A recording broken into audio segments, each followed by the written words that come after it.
ಮಹಾದೇವ ಬಸವಾದಿ ಪ್ರಮಥರನ್ನ ವಿಶ್ವದ ಎಲ್ಲ ದಾರ್ಶನಿಕರನ್ನ ಸಂತ ಮಹಾಂತರನ್ನ ಆರೂಢ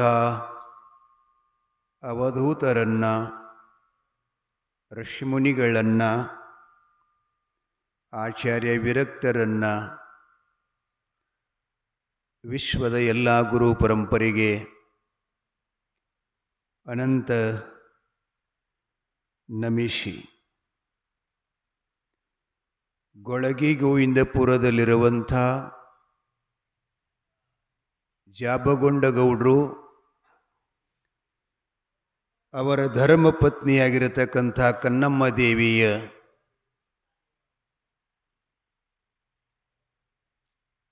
ಸಮೇತ ಮಾಧುಲಿಂಗನನ್ನ ನಾಗರ ಮಡವಿನೊಳಗಿಂದ ದರ್ಶನ ಪಡೆದು ಮನೆಗೆ ಕರೆತಂದು ಅಪಮೋಘ ಸಿದ್ದೇಶ್ವರ ವಚನ ನಾವು ಮುಕ್ತರಾಗಬೇಕು ಅಂಥೇಳಿ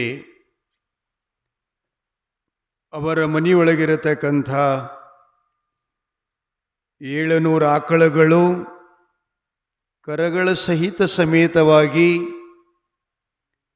ಮಾಧುಲಿಂಗನನ್ನ ಮಾಶಿದ್ದನನ್ನ ಮೊಮ್ಮೆಟ್ಟಗುಡ್ಡಕ್ಕೆ ಬಂದು ಸಾಷ್ಟಾಂಗ ಎರಗಿ, ಹೇ ಗುರುನಾಥ, ನೀವು ಕೊಟ್ಟ ವಚನದಂತೆ 5 ವರ್ಷದ ಮಗುವನ್ನು ತಂದು ಬಿಡಕ್ಕೆ ನಮ್ಮ ಕಡೆಯಿಂದ ಆಗಲಿಲ್ಲ.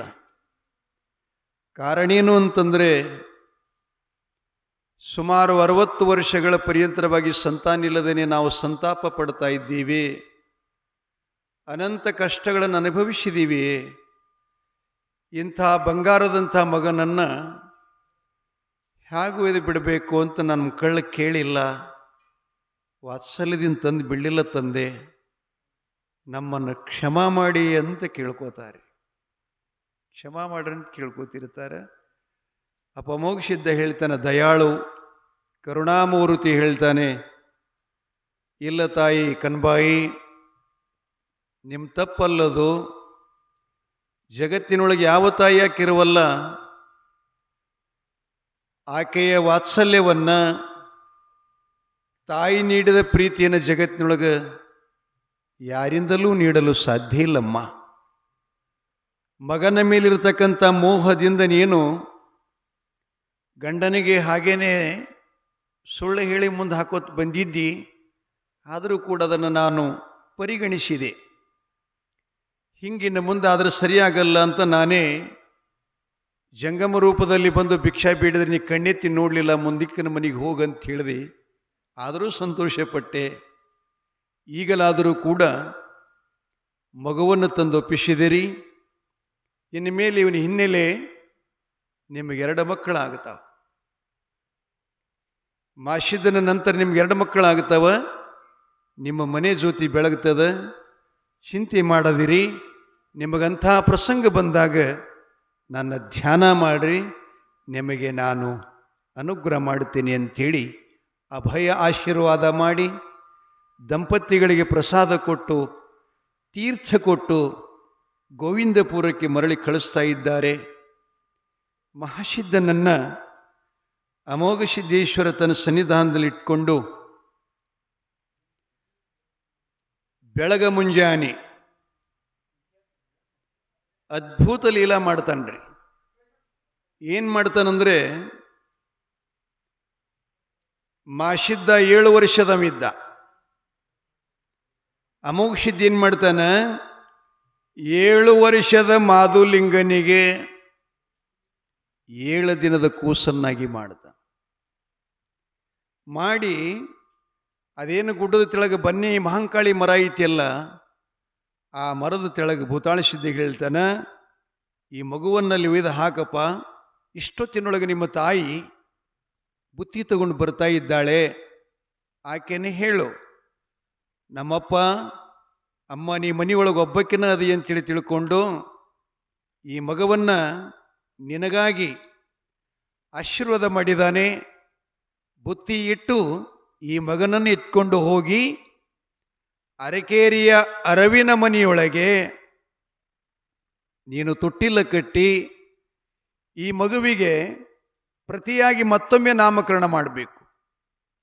ಅರಕೇರಿ ಪಟ್ಟಣದಲ್ಲಿರ್ತಕ್ಕಂಥ ಎಲ್ಲ ನಾರಿಯರನ್ನು ಕರೆಸಿಕೊಂಡು ಆ ಮಗುವಿಗೆ ಇನ್ನೊಂದು ನಾಮ ಮಾಡಬೇಕು ಅಂತ ಹೇಳಿ, ಅದು ಒಂದು ವೈಶಿಷ್ಟ್ಯನೂ ಆದರೆ ನಿಮ್ಗೆ ಹೇಳೋದಂದ್ರೆ, ತಾಯಿ ತಂದೆ ಹೆಸರು ಒಂದು ಬೇರೆ ಹಿಡಿತಿರ್ತಾರೆ. ಮಗು ಗುರುಗಳ ಕಡೆ ಹೋದ ಅಂತಂದ್ರೆ ಗುರು ಆ ಹೆಸರನ್ನು ಬದಲಾಯಿಸಿ ಬೇರೆ ಹಿಡಿತಿರ್ತಾರೆ. ಈಗ ನಾವೆಲ್ಲ ನಡೆದಾಡುವ ದೇವರು, ಮಾತನಾಡುವ ದೇವರು, ಜ್ಞಾನದ ದಾಸೋಹಿ, ಪರಮ ವೈರಾಗ್ಯಿ, ಸರ್ವಸಂಗ ಪರಿತ್ಯಾಗಿ, ವಿಜಯಪುರದ ಜ್ಞಾನಯೋಗಾಶ್ರಮದ ಪರಮ ಪೂಜ್ಯ ಸಿದ್ದೇಶ್ವರಪ್ಪಾಜಿಯವರ ಹೆಸರು ಅವರು ಬಿಜರಿಗೆ ಒಳಗಿದ್ದಾಗ ಅವರು ತಾಯಿ ತಂದಿಟ್ಟಂಥ ಹೆಸರು ಏನಿತ್ತು ಅಂತ ಕೇಳಿದರೆ ಶಿದಗುಂಡ ಅಂತ ಹೇಳಿತ್ತು. ಅದನ್ನ ಮಲ್ಲಿಕಾರ್ಜುನ ಸ್ವಾಮಿಗಳ ಹತ್ರ ಹೋದಾಗ ಆ ಶಿದಗುಂಡ ಅಂತಕ್ಕಂಥ ನಾಮವನ್ನು ಬದಲಾಯಿಸಿ ಅವರು ರೀಯಾಗಿ ಮತ್ತೆ ಅವನಿಗೆ ತನ್ನ ಮಗ ಅಂತೇಳಿ ತಿಳ್ಕೊಂಡು ಅವರಿಗೆ ನಿನ್ನ ಹೆಸರು ಸಿದ್ದೇಶ್ವರ ಅಂತೇಳಿ ತಿಳ್ಕೊಂಡು ಗುರುಗಳು ಇಡ್ತಾ ಇದ್ದಾರೆ ಬಂಧುಗಳೇ. ಹಾಗೇನೆ ಆ ಬಳಿಕ ನಮ್ಮ ಭಾರತ ದೇಶದ ಅಖಿಲ ಭಾರತೀಯ ಸಂಘಟನಾ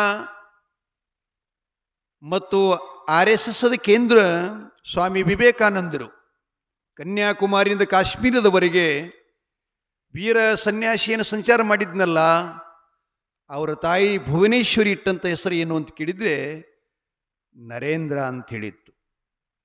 ಅದನ್ನು ರಾಮಕೃಷ್ಣ ಪರಮಹಂಸರ ಸನ್ನಿಧಿಗೆ ಬಂದಾಗ ಅವನಲ್ಲಿರ್ತಕ್ಕಂಥ ಜ್ಞಾನ, ವೈರಾಗ್ಯ ಮತ್ತು ಅತ್ಯಂತ ತೀವ್ರವಾಗಿರತಕ್ಕಂಥ ಅವನಲ್ಲಿರ್ತಕ್ಕಂಥ ಬುದ್ಧಿ, ಇದನ್ನು ನೋಡಿ ನೀನು ನರೇಂದ್ರ ಅಲ್ಲಪ್ಪ, ನೀನು ವಿವೇಕಾನಂದ ಅಂಥೇಳಿ ರಾಮಕೃಷ್ಣ ಹಂಸರು ನಾಮ ಮಾಡಿದರು.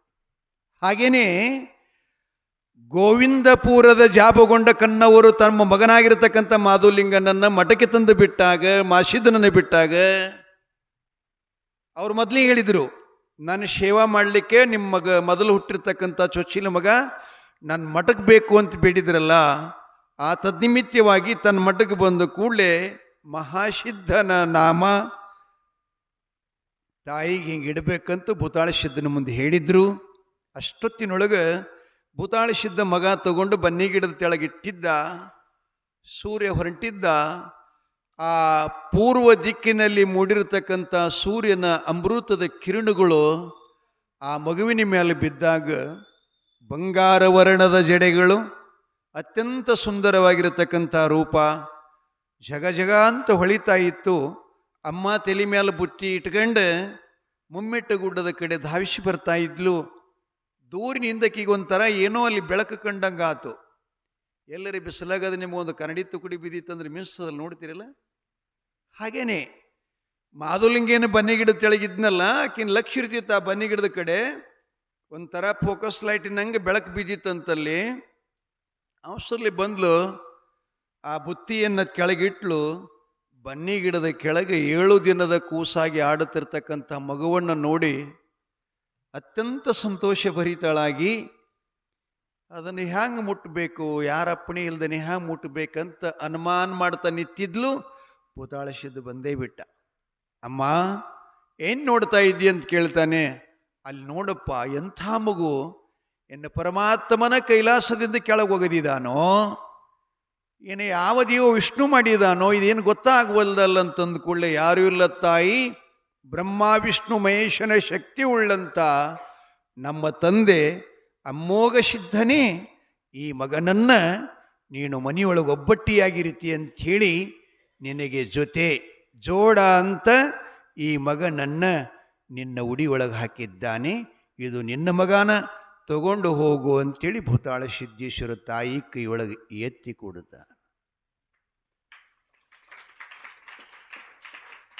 ತಾಯಿ ಪದ್ಮಾವತಿ ಎಷ್ಟು ಸಂತೋಷ ಆಯ್ತು ರೇಖಿಗೆ.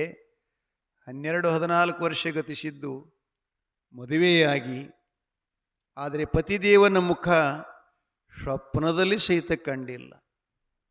ಅಂಥ ಪ್ರಸಂಗದಲ್ಲಿ ಒಂದು ಮಗುವನ್ನು ನನಗೆ ದಯಮಾಡಿಸಿದಾರಲ್ಲ ಅಂಥೇಳಿ ಎತ್ತುಕೊಂಡು ಮಗನನ್ನು ಅರಕೇರಿಗೆ ಬಂದು ಅರವಿನ ಮನೆಯೊಳಗೆ ಹಾಕಿ ಮಂಚದ ಮೇಲೆ ಹಾಕಿ ಗ್ರಾಮದಲ್ಲಿರತಕ್ಕಂಥ ಮುತ್ತೈದರನ್ನು ಕರೆಸಿ ತೊಟ್ಟೀಲವನ್ನು ಕಟ್ಟಿ ಮಗುವಿಗೆ ನಾಮಕರಣ ಮಾಡ್ತಾ ಇದ್ದಾಳ.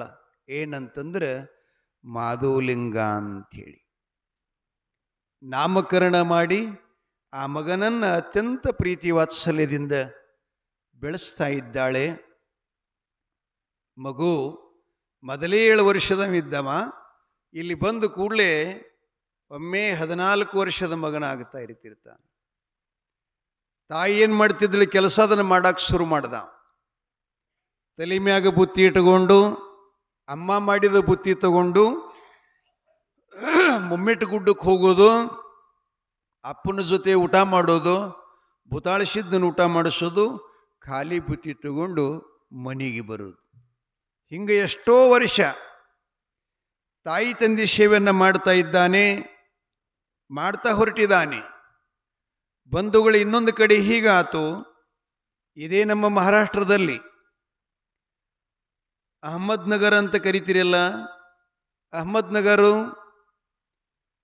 ಅಲ್ಲಿ ಧಾರ್ಮಿಕ ಮತ್ತು ಅತ್ಯಂತ ಬುದ್ಧಿಶಾಲಿ, ನ್ಯಾಯವಾದಿ, ಧರ್ಮವಂತ ಭೀಮರಾಯ ಗೌಡ್ರು ಅವನ ಧರ್ಮಪತ್ನಿ ಬಸಲಿಂಗವ್ವ ಅಂಥೇಳಿ ಜೀವನ ಮಾಡ್ತಿದ್ರು. ಭಾಳ ಶ್ರೀಮಂತರಿದ್ರು. ಆದರೆ ಏನು ಮಾಡಬೇಕು, ಅವರಿಗೆ ಸಂತಾನ ಇಲ್ಲ. ಸಂತಾನಕ್ಕಾಗಿ ಸಂತಾಪ ಪಡ್ತಾ ಅನೇಕ ದೇವರುಗಳ ಹರಕೆನ ಸಹಿತ ಮಾಡಿದ್ರು. ಗಂಡ ಭೀಮರಾಯಗೌಡ ಹೇಳ್ತಿದ್ದ, ಪೂರ್ವ ಜನ್ಮದಲ್ಲಿ ಮನುಷ್ಯನ ಸುಕೃತ ಇದ್ರನ ಸಂಪತ್ತ, ಸಂತತಿ, ಆಯುಷ್ಯ, ಆರೋಗ್ಯ, ಬಂಧು ಬಳಗ ಮತ್ತು ನಮಗೆ ಅಪತ್ತುಗಳು ಮತ್ತು ದುಷ್ಕಾರಿಗಳು ಯಾವುವು ಅಂಟುವುದಿಲ್ಲ. ನಮ್ಮ ಸುಕೃತ ಇಲ್ಲಂದ್ರೆ ಏನು ಮಾಡೋದು? ಸು ಅಂದ್ರೆ ಒಳ್ಳೆಯದು, ಕೃತ ಅಂದ್ರೆ ಮಾಡಿದ್ರಿ. ಹಿಂದಿನ ಜನ್ಮದಲ್ಲಿ ನಾವೇನು ಒಳ್ಳೆ ಕಾರ್ಯ ಮಾಡಿದ್ದೀವಲ್ಲ, ಆ ಸತ್ಫಲದಿಂದೇ ಈಗಿನ ಜನ್ಮದೊಳಗೆ ನಾವೆಲ್ಲ ಸುಖವನ್ನು ಅನುಭವಿಸಬೇಕಾಗ್ತದೆ. ಹಿಂದೆ ನಾವೇನು ಮಾಡಿಲ್ಲ ಅಂದ್ರೆ ಈಗೇನು ನಮ್ಗೆ ಸಿಗುವುದಿಲ್ಲ. ಹಾಗಾಗಿ ಯಾವುದರ ಒಂದು ಕರ್ಮದಲ್ಲಿ ನಾವು ದೋಷಿಗಳಾಗಿದ್ದಿರಬಹುದು. ಆದ್ದರಿಂದ ಈ ರೀತಿ ನನಗೆ ಆಗಿದೆ, ಯಾಕೆ ಚಿಂತೆ ಮಾಡ್ತಿದ್ದೆ? ದೇವರು ಒಲತಾ ಇಲ್ಲ ಅಂದ್ರೆ ಇಲ್ಲ ಅಂತಂತಿದ್ದ. ಹೆಂಡತಿಗೆ ಬಹಳ ಸಲ ಸಮಜಾಯಿಸ್ತಾ ಇದ್ದ, ಬುದ್ಧಿ ಹೇಳ್ತಿದ್ದ. ಒಂದ್ಸಲ ಏನಾಯ್ತು ಪ್ರಸಂಗ ಅಂತಂದ್ರೆ, ನಗರ ಗ್ರಾಮದಲ್ಲಿ, ಪಟ್ಟಣದಲ್ಲಿ ಒಬ್ಬ ಹುಡುಗ ಪಕ್ಕದ ಮನೆಯವರ ಬಂಗಾರ ಕಳವು ಮಾಡಿ ತಾಯಿ ಕೈಗೆ ಒಯ್ದು ಕೊಟ್ಟಿದ್ದ. ಬಂಗಾರ ಕಳವು ಮಾಡಿ ತಾಯಿ ಕೈಯೊಳಗೆ ಒಯ್ದು ಕೊಟ್ಟಿದ್ದ. ಅದು ಕುಡುದನ್ನ ಕಳ್ತನ ಮಾಡುವುದನ್ನು ಒಬ್ಬ ಮನುಷ್ಯ ನೋಡಿದ್ದ. ನೋಡಿ ಅದು ಊರು ಗೌಡ್ರು ಇವರೇ ಇದ್ರು, ಭೀಮರಾಯ ಗೌಡ್ರು. ಅವ್ರಿಗೆ ಬಂದು ಹೇಳ್ತಾನೆ, ಕಳವಾಗಿರ್ತಕ್ಕಂಥ ಮನೆಯವರು ಗೌಡ್ರನ್ನ ನ್ಯಾಯಕ್ಕೆ ಕರೆಸಿದ್ರು. ಆ ಬಳಿಕ ಈ ಹೆಣ್ಮಗಳಿಗೆ ಕರೆಸಿದ್ರು. ಯಾವನ ಮಗ ಯಾ ಹೆಣ್ಮಗಳ ಮಗ ತಂದು ಬಂಗಾರ ಕೊಟ್ಟಿದ್ನಲ್ಲ, ಆ ತಾಯಿಗೂ ಕರೆಸಿದ್ರು. 4 ಜನ ಕೂಡಿದ್ರು ಚಂದ್ರಶಾಮುತ್ಯನಂಗೆ. ಅವರು ಹೇಳಿದ್ರು ಎಲ್ಲರೂ, ನೋಡು ತಂಗಿ, ನಿನ್ನ ಮಗನ ಮೇಲೆ ಎಲ್ಲರ ಸಂಶಯ ಅದ, ಮತ್ತು ತಂದಿದ್ದ ಅಂದ್ರೆ ಸಣ್ಣ ಮಗ ಗೊತ್ತಾಗಲ್ಲ, ಪಾಪ ಕೊಟ್ಬಿಡು ಚಲೋದಾಗ್ತದ ಅಂಥೇಳಿ ಆಕೆ ಎಂದ್ಲು. ಆದ್ರೆ ಪಕ್ಕ ಭೀಮರಾಯ ಗೌಡ್ರ ಗುರುತಿತ್ತು, ಒಬ್ಬ ನೋಡಿದ್ದವ ಹೇಳಿದ್ನಲ್ಲ. ಹಾಗಾಗಿ ಅವ್ರು ಏನು ಹೇಳಿದ್ರಕ್ಕೆ ಒಪ್ಪಕ್ಕನ ತಯಾರಿಲ್ಲ. ಅವಾಗ ಭೀಮರಾಯ ಗೌಡ್ರು ಹೇಳ್ತಾರೆ, ನೋಡವ ತಂಗಿ, ಇಷ್ಟೆಲ್ಲ ಜನರು ಹೇಳಿದ್ರು ಕೂಡ ದೈವದ ಮಾತಿಗಿನಿ ಮತ್ತು ಸುಳ್ಳ ಮಾತಾಡ್ತಾ ಇದ್ದಿ. ಇದು ನಿಜವಾಗಿಯೂ ನಿನ್ನ ಮನೆಯೊಳಗ ಬಂಗಾರ ಐತಿ, ನಿನ್ನ ಮಗನ ತುಡುಗು ಮಾಡ್ಯಾನ ಅಂತ ನೇರವಾಗಿ ಹೇಳಿಬಿಟ್ಟ. ಸ್ವಲ್ಪ ನೆಟ್ಟಗೆ ಹೇಳಿದ್ರೆ ಸಿಟ್ಟು ಬರ್ತದೆ. ಯಾಕ್ರಿ? ಯಾಕೋ ಮತ್ತೆ ಕುಡ್ಡಿದ್ದವ್ರು ಕುಡ್ಡಂದ್ರೆ ಸಿಟ್ಟು ಬರ್ತದೆ, ಕುಂಟಿದ್ದವನು ಕುಂಟಂದ್ರೆ ಸಿಟ್ಟು ಬರ್ತದೆ. ಇದಕ್ಕಿದ್ದಂಗೆ ಅಂದ್ರೆ ನಡೆಯಂಗಿಲ್ರಿ. ಈಗ ಇರ್ಲಾರ್ದಂಗೆ ಅನ್ಬೇಕ್ರಿ. ನಿನ್ನ ಎರಡೂ ಕಾಲು ಚಲೋ ಅನ್ಬೇಕ್ರಿ ಕುಂಟಿದ್ರು. ಸ್ವಭಾವದ ಇರ್ಲಿ.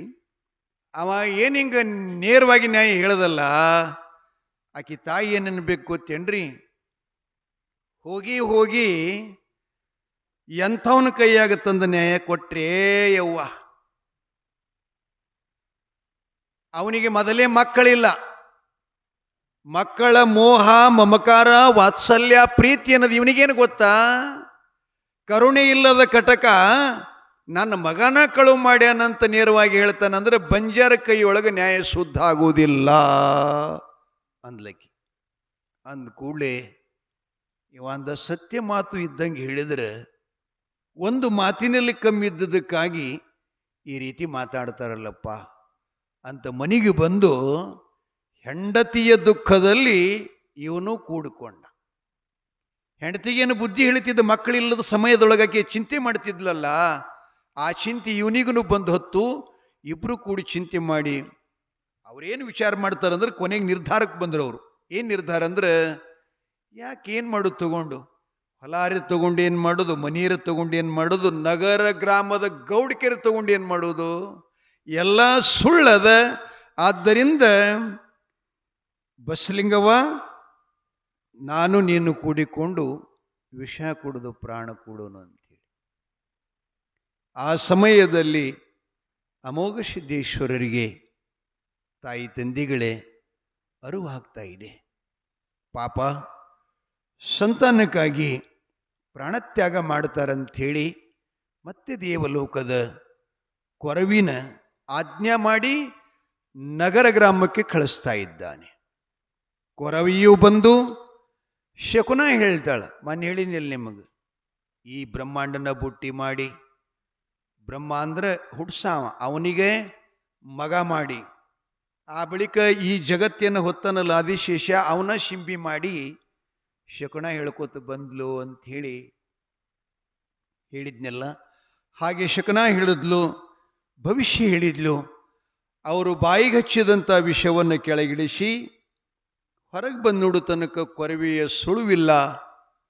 ಏನೋ ಅಂದಲಕ್ಕೆ ಮೊಮ್ಮೆಟ್ಟು ಗುಡ್ಡ ಅಂತಂದ್ಲು, ಅಮೋಘಸಿದ್ದ ಅಂತಂದ್ಲು, ಅಲ್ಲಿ ಹೋದ್ರೆ ಸಂತಾನ ಆಗ್ತದಂತ ಹೇಳಿದ್ಲಲ್ಲ, ಅದಕ್ಕೆ ಇನ್ನೇನು ಎಲ್ಲ ಮುಗದಾವು, ಅದೊಂದು ದೇವ್ರನ್ನ ನೋಡೋನು ಅಂಥೇಳಿ ವಿಷ ಕುಡಿಯೋದು ಬಿಟ್ಟು ಬೆಳಗ್ಗೆ ಸ್ನಾನ ಪೂಜಾದಿಗಳ ಮಾಡಿಕೊಂಡು ಮೊಮ್ಮೆಟ್ಟು ಗುಡ್ಡಕ್ಕೆ ತಮ್ಮ ಪ್ರಯಾಣ ಮಾಡಿ ಭಗವಂತನಾಗಿರತಕ್ಕಂಥ ಯೋಗಿ ಒಡೆಯ ಅಮೋಘ ಸಿದ್ದೇಶ್ವರನಿಗೆ ಕಾಯಿಕರು ಪುರಾದಿಗಳು ಫಲಪುಷ್ಪಾದಿಗಳನ್ನು ಅವರ ಚರಣಕ್ಕೆ ಅರ್ಪಿಸಿ ಸತಿಪತಿಗಳು ಒಂಟುಗಾಲ ಮೇಲೆ ಆ ಭಗವಂತನ ಪ್ರಾರ್ಥನಾ ಮಾಡ್ತಾ ಇದ್ದಾರೆ. ಆ ಅಮೋಘ ಸಿದ್ದೇಶ್ವರ ಕಣ್ತೆರೆದು ನೋಡಿ ದಂಪತಿಗಳನ್ನು ಆಶೀರ್ವಾದ ಮಾಡ್ತಾನೆ.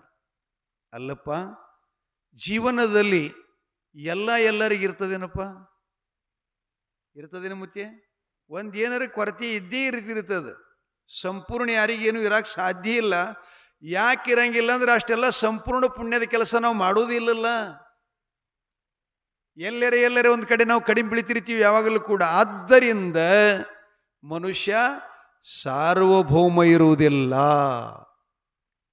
ತಾಯಿ ತಂದಿಗಳೇ. ಹಾಗಾಗಿ ಮುತ್ಯ ಅಮೋಘ ಸಿದ್ಧ ಹೇಳ್ತಾನೆ, ಇರ್ತಾವ ಸಂಸಾರದೊಳಗೆ ಅನೇಕ ಸಮಸ್ಯೆ ಇರ್ತಾವಪ್ಪ. ಇದ್ರೂ ಎಂಥ ಪ್ರಸಂಗ ಬಂದರೂ ಮನುಷ್ಯ ಆತ್ಮಹತ್ಯೆ ಮಾಡಿಕೊಳ್ಳಬಾರದು. ಆತ್ಮಹತ್ಯೆ ದೋಷ ಬಹಳ ಪ್ರಬಲವಾಗಿರ್ತಕ್ಕಂಥದ್ದದ. ದೇವ ಕೊಟ್ಟಂಥ ಈ ದೇಹವನ್ನು ನಾವ ಕೂತ್ಕೊಂಡಿದ್ದು ನಾಶ ಮಾಡಿದ್ದೀವಿ ಅಂತಂದ್ರೆ ಮಹಾ ಪಾಪ ಆಗತ್ತದಂಥೇಳಿ ಬುದ್ಧಿ ಜ್ಞಾನ ಹೇಳಿ ಅವರಿಗೆ ಸಂತಾನ ಕೊಡ್ತಾ, ಸಂತಾನದ ಸಲುವಾಗಿ ಖಾರಿಕ ಮತ್ತು ಭಂಡಾರವನ್ನು ಬಾಳೆಹಣ್ಣವನ್ನು ಹಾಕಿ ಉಡಿ ತುಂಬಿ ಆಶೀರ್ವದಿಸಿ, ಭೀಮರಾಯಗೌಡ ಬಸಲಿಂಗಮ್ಮ ತಾಯಿಯವರೇ, ನಿಮಗೆ ಗಂಡ್ಮಗ ಆಗ್ತಾ ಇದೆ, ನಿಮಗೂ 2-3 ಮಂದಿ ಮಕ್ಕಳಾಗುತ್ತವೆ, ಮೊದಲು ಹುಟ್ಟಿದ ಮಗನ್ನ ನನ್ನ ಶ್ರೀಮಠಕ್ಕೆ ತಂದು ಬಿಡಬೇಕು ಅಂಥೇಳಿ ಅವರಿಗೆ ಆಜ್ಞೆ ಮಾಡಿದ್ದಾನೆ. ದಂಪತಿಗಳಿಗೆ ಸಂತೋಷ ಆಯಿತು.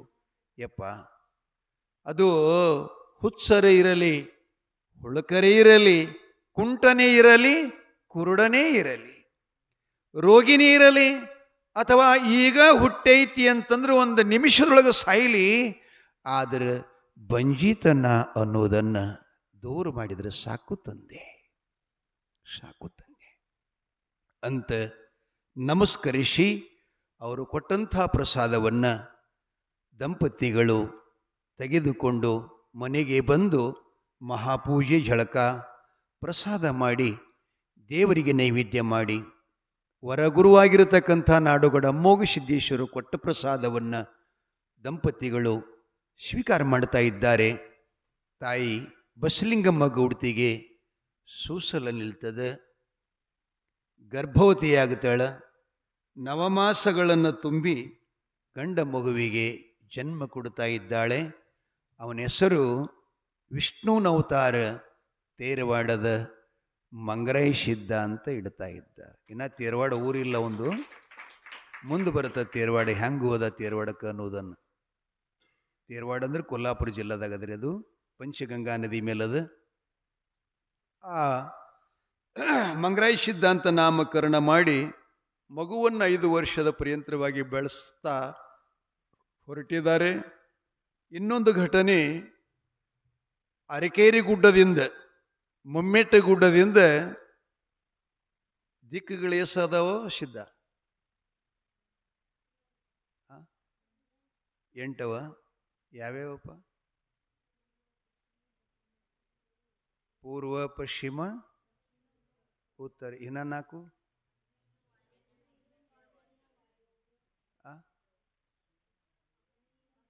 ಆಗ್ನೇಯ ಕಡೆ. ಆಗ್ನೇಯ ಕಡೆ ಅದ, ಪೂರ್ವಿ ಕಡೆ, ಈ ಕಡೆ ಪೂರ್ವಿ ಕಡೆ ಇಲ್ಲ, ಆಗ್ನೇಯ ಕಡೆ ಅದ. ಆಗ್ನೇಯ ಕಡೆ ಅದು, ಆಗ್ನೇಯ ಕಡೆ ಅದು.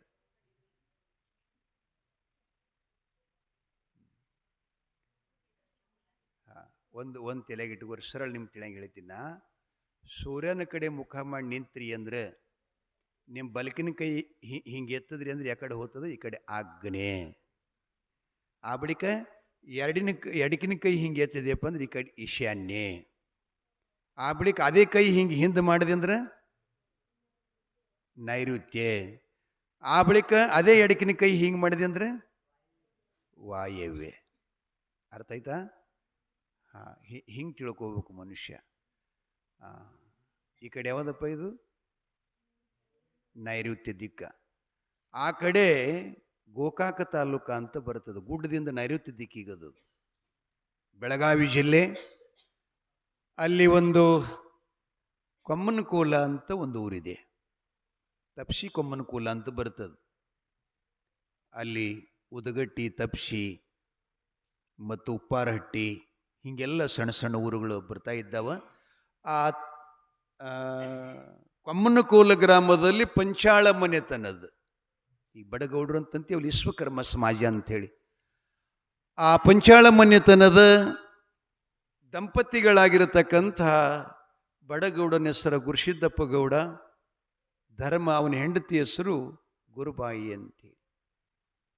ಅವರಿಗೂ ಲಗ್ನ ಆಗಿದ್ದ ಕೂಡಲೇ ಬಹುದಿನಗಳವರೆಗೆ ಮಕ್ಕಳೇ ಇಲ್ಲ. ಈ ಸಮಾಜದ, ಓಣಿಯ, ಗ್ರಾಮದ ಮಂದಿ ಮಕ್ಕಳು,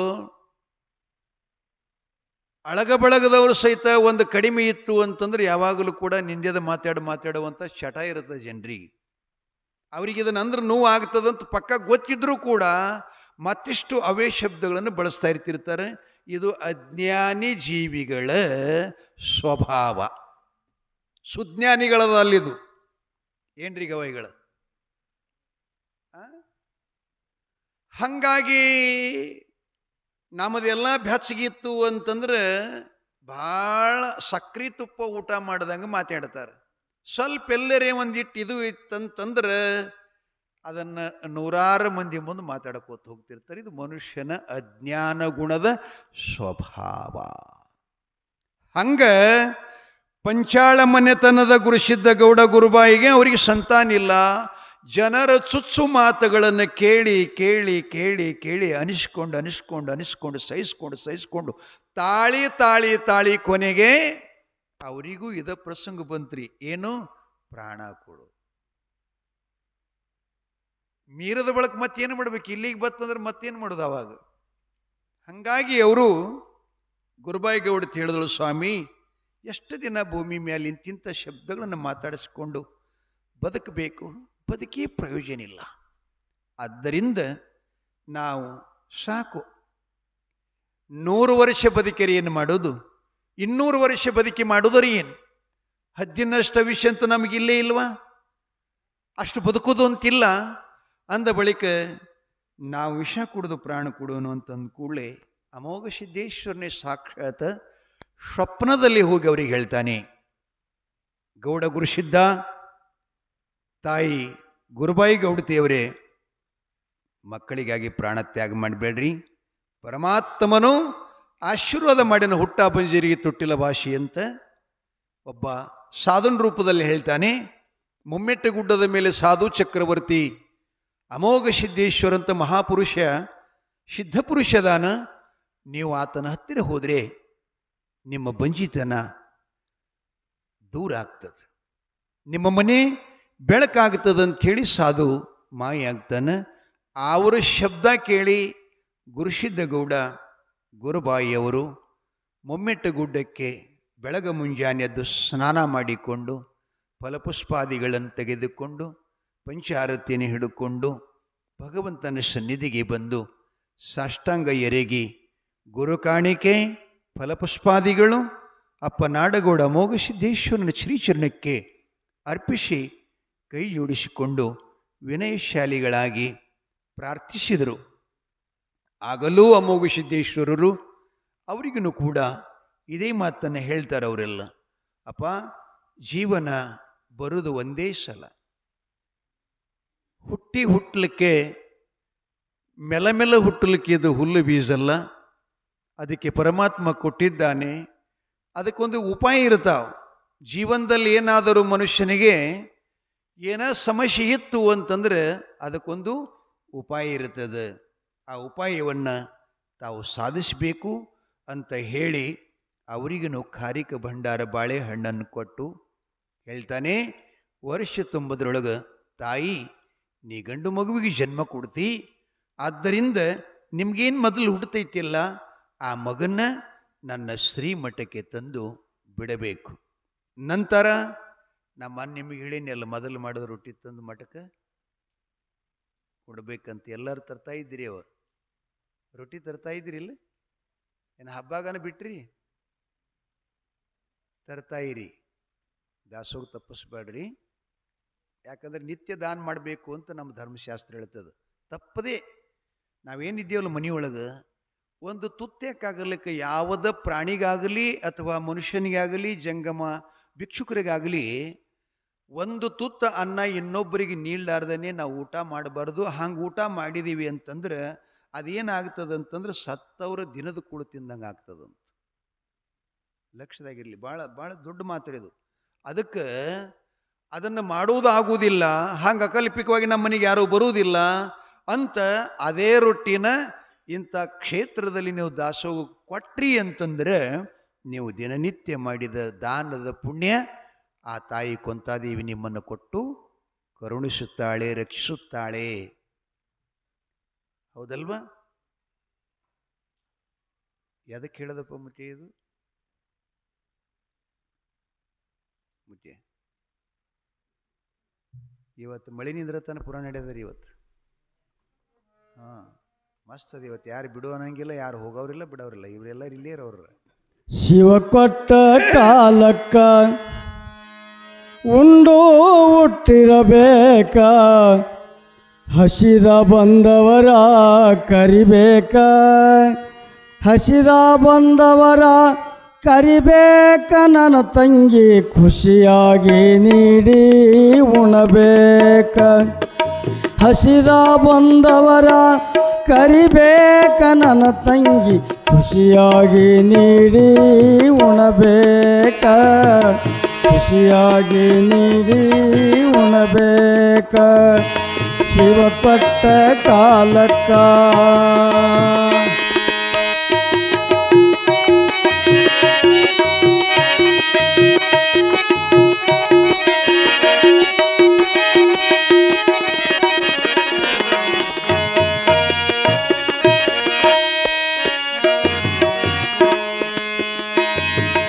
ಕೊಟ್ಟು ಕುದಿಯಲು ಬ್ಯಾಡ ಇಟ್ಟು ಹಂಗಿಸಬ್ಯಾಡ, ಕೊಟ್ಟು ಕುದಿಯಲು ಬ್ಯಾಡ ಇಟ್ಟು ಹಂಗಿಸು ಬ್ಯಾಡ, ಎಷ್ಟುಂಡರೆಂದು ಅನುಬ್ಯಾಡ, ಎಷ್ಟುಂಡರೆಂದು ಅನುಬ್ಯಾಡ.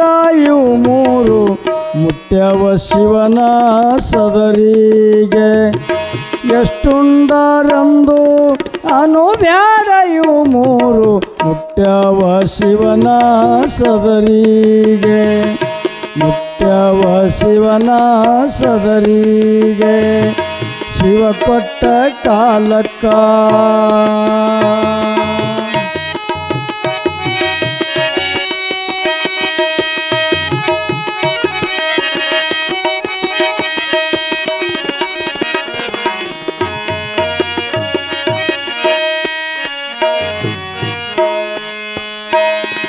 ಬಂಗಾರ ಬಳೆ ತೊಟ್ಟು ಬಡುವ್ಯಾರ ಬಿಡಬ್ಯಾಡ, ಬಂಗಾರ ಬಳೆ ತೊಟ್ಟು ಬಡುವ್ಯಾರ ಬಿಡಬ್ಯಾಡ. ಬಡವಾರ ಮಗಳಾಗಿ ಬೆರಿಬೇಕ, ಬಡವಾರ ಮಗಳಾಗಿ ಬೆರಿಬೇಕ ನನ್ನ ತಂಗಿ. ಬಂಗಾರದ ಗುಣ ನಿನ್ನಲ್ಲಿ ಬರಬೇಕ, ಬಡವಾರ ಮಗಳಾಗಿ ಬೆರಿಬೇಕ ತಂಗಮ್ಮ. ಬಂಗಾರದ ಗುಣ ನಿನ್ನಲ್ಲಿ ಬರಬೇಕ, ಬಂಗಾರದ ಗುಣ ನಿನ್ನಲ್ಲಿ ಬರಬೇಕ ಶಿವ ಕೊಟ್ಟ ಕಾಲಕ್ಕ.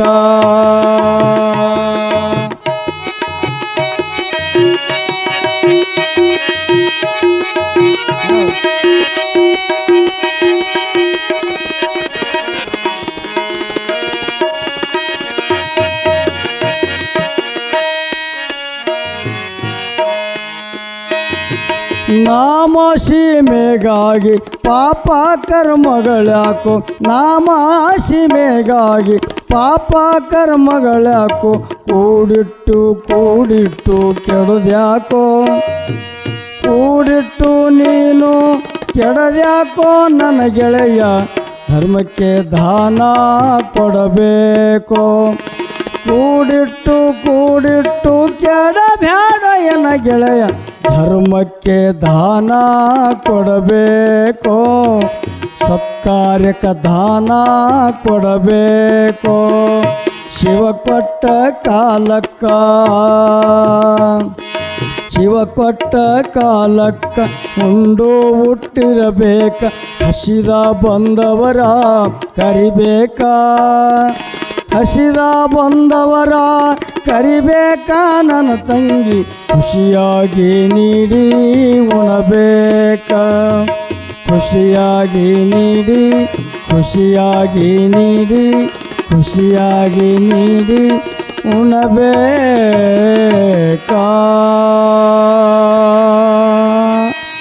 ಶಿವ ಸಾಂಬ ಜಯ ನಮ ಪಾರ್ವತಿ ಪದೇ ಶಿವ ಹರ ಹರ ಮಹಾದೇವ.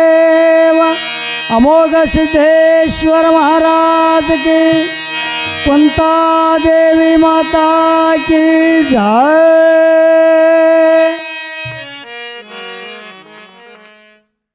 ಧನ್ಯವಾದಗಳು ಗವಾಯಿಗಳವರಿಗೆ.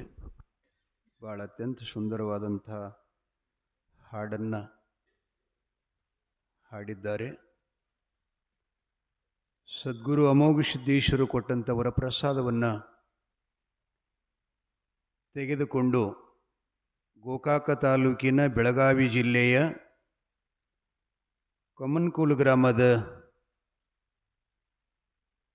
ಗುರುಸಿದ್ದಗೌಡ ಕುರುಬಾಯಿಯವರು ತಮ್ಮ ಗ್ರಾಮಕ್ಕೆ ಬಂದು ಮನೆಯೊಳಗೆ ದೇವ ಪೂಜೆ ಅರ್ಚನಾ ಮಾಡಿ ಅಮೋಘ ಸಿದ್ದೇಶ್ವರು ಕೊಟ್ಟಿರುವಂಥ ಮಹಾಪ್ರಸಾದವನ್ನು ಸ್ವೀಕಾರ ಮಾಡಿದಾಗ ತಾಯಿ ಗುರುಬಾಯಿ ಗೌಡತಿಗೂ ಕೂಡ ಶೂಷಲನ ನಿಂತು ನವಮಾಸಗಳನ್ನು ತುಂಬಿ ಆ ಸಿದ್ಧಪುರುಷ ಹಿಡಿದ ಹಾಗೆ ಗಂಡ ಮಗುವಿಗೆ ಜನ್ಮವನ್ನು ಕೊಡ್ತಾ ಇದ್ದಾಳೆ. ಆ ಮಗುವಿಗೆ ಕರ್ಣಿ ಮಲ್ಕಾರ್ಷಿದ್ದಂತ ನಾಮಕರಣ ಮಾಡ್ತಾ ಇದ್ದಾರೆ. ಇವರಿಗೆ ಪುಣ್ಯದ ಮಕ್ಕಳು ಅಂತ ಕರೀತಿರ್ತಾರೆ. ನಮ್ಮ ಸಿದ್ಧಟಿಗೆ ಇವಳು ಮಾಯದ ಮಗ ಮಾಸಿದ್ದ, ನಗರ ಭೀಮರಾಯಗೌಡ ಬಸಲಿಂಗವಳ್ಳ ಸಂಭೂತನಾಗಿರತಕ್ಕಂಥ ಮಂಗರಾಯಿ ಸಿದ್ಧ, ಬೆಳಗಾವಿ ಜಿಲ್ಲೆ ಗೋಕಾಕ ತಾಲೂಕಿನ ಕೊಮ್ಮನಕೂಲು ಗ್ರಾಮದ ಪಂಚಾಳ ಮನಿತನದ ಗುರುಸಿದ್ದಗೌಡ ಗುರುಬಾಯಿ ಸಂಭೂತ ಕರ್ಣಿ ಮಲ್ಕಾರ್ಷಿದ್ದೇಶ್ವರ.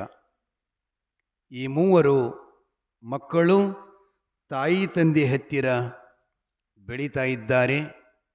ಅವರು 5 ವರ್ಷದವರಾಗಿದ್ದ ಕೂಡಲೇ ಶ್ರೀಮಠಕ್ಕೆ ತಂದು ಬಿಡಬೇಕು ಅಂಥೇಳಿ ಆ 5 ವರ್ಷದ ದಾರಿನ ಅವರು ಕಾಯ್ಕೋತ ಮನೆಯಲ್ಲಿ ತಮ್ಮ ಮಕ್ಕಳನ್ನು ಜೋಪಾನ ಮಾಡ್ತಾ ಇದ್ದಾರೆ ಅಂತಕ್ಕಂಥದ್ದು ಮಹಾಪುರಾಣದಲ್ಲಿ ಬರ್ತಾ ಇದೆ. ನಾಳೆ ಈ ಪುಣ್ಯದ ಮಕ್ಕಳನ್ನು ಶ್ರೀಮಠಕ್ಕೆ ತಂದು ಬಿಡೋದು ಮತ್ತು ಈ ಜಗತ್ತಿನೊಳಗೆ ನಮ್ಮವರು ಭಕ್ತರಂದರೆ ಯಾರು, ದೇವರಂದರೆ ಯಾರು ಮತ್ತು ಪೂಜಾರಿ ಅಂದರೆ ಯಾರು. ಹಿಂದಿನ ಡೊಳ್ಳಿನ ಇತಿಹಾಸದಲ್ಲಿ ಹಾಡ್ತಿದ್ರು. ಅವರು ಏನು ಹೇಳ್ತಿದ್ರಂದರೆ, ಹಾಲಿನಂಥ ದೇವರು, ಶೀತಾಳದಂಥ ಪೂಜಾರಿ. ಶೀತಾಳದಂಥ ಪೂಜಾರಿ ಅಂದರೆ, ಶೀತಾಳ ಅಂದರೆ ಹೆಂಗಿರ್ತದದು? ಬಹಳ ಪವಿತ್ರ, ಬಹಳ ನಿರ್ಮಲ, ಮಲ ಇಲ್ಲದ್ದು, ಅತ್ಯಂತ ಮಡಿಯಾಗಿ ತಂದಿರತಕ್ಕಂಥದ್ದು, ದೇವನಿಗೆ ಬಿಟ್ಟು ಮತ್ತೊಂದಕ್ಕೆ ಬಳಸಲಿಕ್ಕೆ ಬರಲಾರದು. ಏನ್ರಿಪ್ಪ ಅದು? ಶೀತಾಳ. ಆ ಶೀತಾಳ ಹೆಂಗದ? ಪೂಜೆ ಮಾಡವ ಹಂಗೆ ಇರಬೇಕು. ಲಕ್ಷದ ಬರುತ್ತ ನಾ ಹೇಳೋ ಮಾತ. ಹಾಲಿನಂಥ ದೇವರು. ಹಾಲು ಹೆಂಗದಪ್ಪ? ಬೆಳ್ಳಗದಂತ ಹೇಳಕ್ ಬರ್ತದೆ. ರುಚಿ ಬೇಕಾಗಿತ್ತಂದು ನಾಲಿಗೆ ಹಚ್ಚಬೇಕಾಗ್ತಿರ್ತದೆ. ಆದರೆ ಹಾಲಿನಲ್ಲಿ ಪಂಚವರ್ಣಗಳದ. ಹಾಲು, ಮೊಸರು, ಮಜ್ಜಿಗೆ, ಬೆಣ್ಣೆ, ತುಪ್ಪ. ಇವು ಇಷ್ಟೆಲ್ಲ ಇದ್ರಾಗ ಯಾವುದರೇ ಬೇಡಾಗ್ಯದೇನ್ರಿ? ಯಾವುದು ಬೇಡಾಗಿಲ್ಲ. ಆ ಬಳಿಕ ಇದು ಆರೋಗ್ಯಕ್ಕೆ ಯಾವಾಗರ ಹಾಲು ಕುಡಿದ ಬಳಕೆ ಹಿಂಗಾಯಿತು ಅಂತ ಯಾರು ಅಂದಿಗಿಂದರೇನು? ಇಲ್ಲ. ತುಪ್ಪ ತಿಂದ ಬಳಕೆ ಹಿಂಗಾಯ್ತು ಅಂತಂತಾರೇನು? ಹೆರಿಗೆಯಾದ ಹೆಣ್ಣು ಮಕ್ಕಳು 3 ತಿಂಗಳ ಪರ್ಯಂತ ತುಪ್ಪ ತಿಂದರೆ ಬಾಣಿತನ ಆಗತಕ್ಕಂಥ ಸಮಯದಲ್ಲಕ್ಕೆ ನಾವು ಶರೀರದೊಳಗಿರತಕ್ಕಂಥ ಮಗುವಿನ ಜೊತೆಯಲ್ಲಿ ಹರಿದು ಹೋದಂಥ ರಕ್ತ 3 ತಿಂಗಳದೊಳಗೆ ವಾಪಸ್ ಮಾಡಿ ಕೊಡ್ತದೆ ತುಪ್ಪ. ಅದಕ್ಕೆ ಪಂಚವರ್ಣಗಳ ಹಾಲೆ ಹಂಗದ. ಅಂಥ ದೇವರು ಯಾರಪ್ಪ ಅಂತಂದ್ರೆ ಮಾಯಿ ಮಕಣಾಪುರದ ಗುರುಗೌರಿ ಸೋಮಲಿಂಗ. ಇನ್ನು ಶೀತಾಳದಂಥ ಪೂಜಾರಿ ಅಂತಂದ್ರೆ ಮೊಮ್ಮೆಟ್ಟ ಗುಡ್ಡದ ಅಮೋಘ ಸಿದ್ಧ. ಅಂಥ ಹೆಸರಿನ ಇಲ್ಲಿ ತನಕ ಯಾರಿಗೆ ಬಂದಿಲ್ಲ. ಶೀತಾಳದಂಥ ಪೂಜಾರಿ ಅಮೋಘ ಸಿದ್ಧಿಗೆ ಬತ್ತೀವಿ ವಿನಃ ಆ ಶಬ್ದ ಇನ್ನೊಬ್ಬರು ಎಷ್ಟೋ ಈ ಭೂಮಿ ಮೇಲೆ ಸಕಲ ದೇವತೆಗಳ ಪೂಜಾರಿಗಳಾಗಿ ಹೋಗ್ಯಾರ. ಪೂಜಾರಿ ಅಂದ್ರೆ ಯಾರಿಗೆ ಅನ್ಬೇಕಂದ್ರೆ, ಯಾರಿಗೈತ್ರಿ ನೀವು ಪೂಜಾರಿ ಅಂದ್ರೆ? ಏನು ವಿಚಿತ್ರ ಕೇಳ್ತಿ ಮುಖ್ಯ. ದೇವ್ರ ಪೂಜೆ ಮಾಡೋರು ಪೂಜಾರಿ ಅಂತೀವು, ಹೌದಲ್ಲ? ಪೂಜಾರಿ ಇದ್ರ ಅರ್ಥ ಏನಪ್ಪ ಅಂದ್ರೆ, ಪೂ ಅಂದ್ರೆ ಹೂವ, ಚಾರಿ ಅಂದ್ರೆ ಅದನ್ನು ಅರ್ಪಣೆ ಮಾಡೋ. ನಿತ್ಯದಲ್ಲಿ ತಾನು ಭಗವಂತನಿಗೆ ಮಾಡತಕ್ಕಂಥದ್ದೇನು ಪುಷ್ಪಾರ್ಚನೆ ಮಾಡ್ತಾನಲ್ಲ, ಮತ್ತು ಜಲಾರ್ಪಣೆ ಮಾಡ್ತಾನಲ್ಲ, ಭಾವಾರ್ಪಣೆ ಮಾಡ್ತಾನಲ್ಲ, ನೈವೇದ್ಯಾರ್ಪಣೆ ಮಾಡ್ತಾನಲ್ಲ, ಅವನಿಗೆ ಪೂಜಾರಿ ಅಂತ ಕರೀತಾರೆ. ಜಾತಿಲಿ ಇಲ್ರ. ಮತ್ತು ನಿಮ್ಗೆ ಹೇಳ್ತಾನ, ಜಾತಿಲಿ ಪೂಜಾರಿ ಅಂತ ಯಾರಿಗೆ ಅಲ್ಲಕ್ಕೆ ಬರಂಗಿಲ್ಲ, ಅನ್ಲಕ್ಕೂ ಬರುವುದಿಲ್ಲ. ಅದು ಪೊಲೀಸಿಗೆ ನೀವು ಜಾತಿಲಿ ಎತ್ತೀರಿ ಏನು ಅವನ ಅಭ್ಯಾಸಲಿ ಎತ್ತೀರಿ? ಏನೈತಿ? ಪೊಲೀಸ್ನೆಲ್ಲ ಕೋರ್ಸ್ ಮಾಡ್ಯಾನ ನಾವು. ಪೂಜಾರಿ ಅಂದ್ರೆ ಜಾತಿ ಅಲ್ಲ. ಹಿಂಗೆ ನಾನು ನಿಮ್ಗೆ ಅತ್ಯಂತ ಸ್ಪಷ್ಟವಾಗಿ ನಿಮ್ಮೆಲ್ಲರಿಗೂ ಕೂಡ ಮೂಲ ಏನು ಎಂಥ ಹೆಸರುಗಳು ನನಗೆ ಅನುಭವದಷ್ಟು ಹೇಳ್ತೀನಿ ರೀ. ಮತ್ತು ನನಗೆ ಗೊತ್ತಿಲ್ಲದ ನನಗೂ ಗುರುತಿಲ್ಲ, ನಾ ಎಲ್ಲ ಬಲ್ಲವಂತೂ ಇರ್ಲಿಕ್ಕಾಗ ಸಾಧ್ಯ ಇಲ್ಲ. ನನಗೇನು ತಿಳಿತದೆ ನಿಮ್ಗೆ ಹೇಳ್ಕೋತ ಹೋಗ್ತಿರ್ತೀರಿ. ಪೂಜಾರಿ ಅಂದ್ರೆ ಏನಪ್ಪ? ಅರ್ಪಣ ಮಾಡ. ಯಾವಾಗಲೂ ನಾವು ಅನುವು ಬಂದಂಗೆ ಪೂಜೆ ಮಾಡ್ತೇವ್ರಿ. ಯಾಕಪ್ಪ? ಪತ್ರಿ ಸಿಗಲಿಲ್ಲ ಅಂದ್ರೆ ಇಲ್ಲ, ಹಾಗಿಲ್ಲ. ಸಿಗಲಿಲ್ಲ ಅಂದ್ರೆ ಅದನ್ನು ತರಲೇಬೇಕು. ಹಿಂಗಿರ್ತದ ಪೂಜೆ ಅಂದ್ರೆ. ಇಲ್ಲಿ ಅಮೋಘ ಹಂಗೆ ಮಾಡ್ಯಾನಂತ ಹೇಳಿ ಶೀತಾಳದಂಥ ಪೂಜಾರಿ ಅಂತ ಅವನಿಗೆ ಹೆಸರು ಬಂತು. ಇನ್ನ ಮೂರನೇದ್ದು ಸಮುದ್ರದಂಥ ಭಕ್ತ. ಸಮುದ್ರದಂಥ ಭಕ್ತ ಅಂದ್ರೆ ಏನಪ್ಪ? ದೇವ್ರ ಮೇಲೆ ಅತ್ಯಂತ ಭಕ್ತಿಯನ್ನು ಇಟ್ಕೊಂಡು ಪಲ್ಲಕ್ಕಿ ಮನೆ ಕರ್ಸ್ಕೋತಿರ್ತಾ ಇರ್ತಾರ. ಪಲ್ಲಕ್ಕಿ ಮನೆ ಒಳಗಿಂದ ಹೊರಗೆ ಹೋಗಾಗ ಒಂದಿಷ್ಟು ಪೂಜಾರಿಗಳಿಗೆ, ಕಮಿಟಿಯವರಿಗೆ ಒಂದಿಷ್ಟು ಸ್ವಲ್ಪ ಜಗಳ ಬರ್ತದೆ. ಚಂದ್ರಶೇಮೂರ್ತಿ ಎಲ್ಲ ಕೊಡ್ತಿರ್ತಾರೆ, ಖರೆ ಸ್ವಲ್ಪದ್ರೊಳಗೆ ಏನಾರು ತಕರಾರು ಬರ್ತಾವಿಲ್ರಿ. ಅವ ಕೊಂತೆವಾಯಿ ಕೂಡ ಬರೋದೊಬ್ಬ ಮುದುಕ ನೋಡ್ರಿ, ರೇಷ್ಮೆ ಪಟಕ ಸುತ್ತಕೊಳ್ಳೋದು ಭಾಳ ಡೇಂಜರ್ನು. ಭಾಳ ಹಟಕೋರ್ ಮನುಷ್ಯನವ ಅಂತ ಹಿಂಗೆ ಅಂತಿರ್ತಾರೆ. ಆದ್ರದೇನು ಅವನ ಮನೆಗಲ್ಲ, ಅವನ ಹೆಂಡತಿ ಮಕ್ಕಳಿಗೆಲ್ಲ, ಅಥವಾ ಸುಖ ಪಡಿಬೇಕಂತ ಅಲ್ಲದು. ಏನು ಮಾಡಿದ್ರು ಅದು ಆಯಿಗೆ ಆಗಬೇಕು. ಏನು ಮಾಡಿದ್ರು ಆಯಿ ಅವರಿಗೆ ಕೊಡಬೇಕಂತ. ಅವ ಏನು ತಗೊಂಡು ಬರ್ತಾನೆ, ತಗೋತಾನೆ ಅನ್ನೋದನ್ನ ತಗೊಳ್ಳೋದಿಲ್ಲ. ಏನಾದರೂ ತಾಯಿ ದೇವಸ್ಥಾನಕ್ಕೊಂದಿಷ್ಟು ಅಭಿವೃದ್ಧಿ ಆಗಲಿಕ್ಕೆ ಭಕ್ತರು ಕೊಡ್ತಿರ್ತಾರೆ ಅವರು. ಆ ಬಳಿಕ ತಾಯಿ ಅದನ್ನು ಸ್ವೀಕರಿಸಿ ಅದಕ್ಕಿಂತಲೂ 100 ಪಟ್ಟು ಅವ್ರಿಗೆ ಕೂಡ್ಲಿ ಅಂತ ಕಾಡ್ತಾನೆ ವಿನಃ ಮತ್ತೆ ಅದಕ್ಕೆ ಅಲ್ಲದು. ಸಮುದ್ರದಂಥ ಭಕ್ತ ಅಂದ್ರೆ ಬಾಗಲು ಮುಚ್ಚಲಾರದೆ ಇರತಕ್ಕಂಥ ಮನಿ. ನಿಮ್ಮ ತಲೆಯಾಗಿರಲ್ಲ ಹೇಳೋ ಮಾತ. ಕಪಾಟಿಗೆ ಎಂದು ಕೀಲಿ ಇರಂಗಿಲ್ಲ ಆ ಮನಿಗೆ. ಮತ್ತು ಅಂಥ ಭಕ್ತಿ ಇದ್ದಂದ್ರೆ ಮನಿಗೆ ಚಾವಿ ಇರಂಗಿಲ್ಲ. ಏನಪ್ಪ?